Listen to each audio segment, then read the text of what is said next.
Thanks for watching Afternoon Live. Whether your family is on a day hike or camping for weeks, you want to make sure your kids stay safe. Our next guest joins us with some great advice from her new book, Outdoor Skills for Kids, Christine Connors. Thanks for joining us. Thank you. Thank you for having me. Perfect timing as we kick off the beginning of the summer season. Let's talk about why it's so important and beneficial for kids and families to spend time in the outdoors. Well, obviously, our children are spending a lot of time in front of the computers now and in front of their phones, and the experiences outdoors are, you just can't compare to them, obviously, just playing video games or whatever. Children need to be outdoors. They need a healthy connection, relationship to the outdoors. They need that confidence that you get when you take the children out there, when they have experiences, when they learn new things. It's just really good for their mental health, and it gives them experiences um, that are creative, just sitting there playing with leaves and rocks instead of trying to navigate a phone. It's just a different, very important experience that we are not doing as much of with our children Yeah, you can make as we some should. great memories with family too when you kind of Oh, remove some of the yeah. distractions. So Hmm. you have some great ideas to begin some life skills for outdoors with kids, beginning with using a compass. Right. So the book is to teach children outdoor skills, and there's a large number of outdoor skills. So the first author, I'm actually the second illustrator, but the first author is Buck Tilton, and so he is a guru and an expert in outdoor wilderness skills. And so what we try to do is kind of, it's a book for children around 8 to 12, although those skills are some transferable to adults too. So he is the primary author. And so what we try to do is kind of give children their first exposure to a number of different topics. And one of them is an introduction to working with a compass and just a very basic skills in doing so, so that they can practice.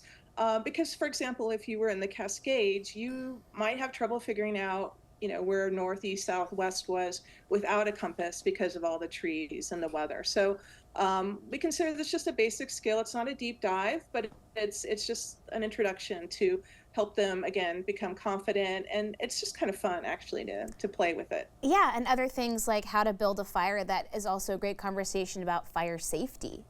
Hmm. Absolutely. So, we kind of went back and forth with fires because fires can protect you, for example, if it's very cold.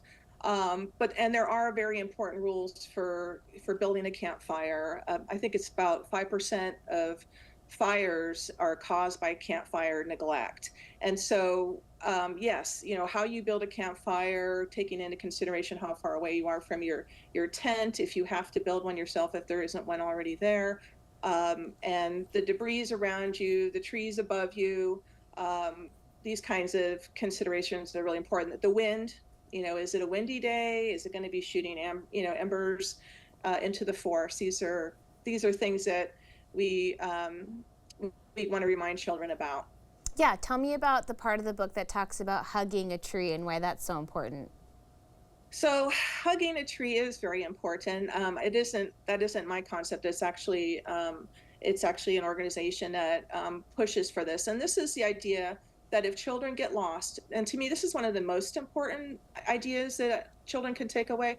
But if a child gets lost, the idea is that they stay put, that they don't wander around. So if you've ever been hiking with children, they often will just kind of take off, right? They will, unfortunately, you try to keep together as a group, but they will often kind of go their own way. And so let's say they meander slightly off the trail, they go down a game trail or something, and then they become lost. If they continue walking in the wrong direction, the search area becomes larger and larger. So that image that you just showed is showing that, like, if a child is moving away from the original spot, had they not hugged the tree, then it becomes a larger area for people to search in and to find the child. And so this is also true, like if you were in the mall, for example, you would want children not to just wander about. And then another thing too that happens sometimes when children get lost is that they are afraid of people who are looking for them. So this would be something that might happen over if they were lost for hours. They might become afraid they'll get in trouble, or they're afraid of strangers or whatnot. So We also kind of talk about that, how you need to, reach out to people if they're looking for you, if you do get lost. Yeah, those are great life skills, even in other scenarios that are good to highlight for kids. Let's talk about some water safety, like what to do if you fall out of a raft, which, that can happen to lots of people. Right, right. So falling out of a raft, you're going to be, if you're in a rapid situation, you're going to want to have your feet in the forward position, and you're going to be resting on your life vest in the back, and your feet will be the things that impact the rocks or boulders that you may be passing instead of your head. So that's kind of that idea, and then hopefully you'll be able to kind of swim sideways and get out of that situation or get back on the raft when things calm down. And you also cover rip currents as well, which are super important for us here in the Northwest. Yeah, it's there's been a lot of news about rip currents lately. And what's interesting is that I've been in them. I grew up in Hawaii, so I've been in rip currents, and they are truly frightening. They're very, very scary. But they are not known to pull you down. So the idea is to, if you're getting pulled out with the rip current, is to eventually, and it may not be right away, to try to escape off to the side, instead of, fighting it and panicking, because a lot of times it's that panic that causes people to drown. Yeah, and in lots of other scenarios, you got to keep your cool and know the next step. We've just kind of scratched the surface here. There's so much other great stuff in the book that's going to be a great resource for families. Thank you so much for spending some time with us today. Thank you for having me. The book again is Outdoor Skills for Kids. We'll have more information on our website at katu.com. We'll be right back with more Afternoon Live right after this.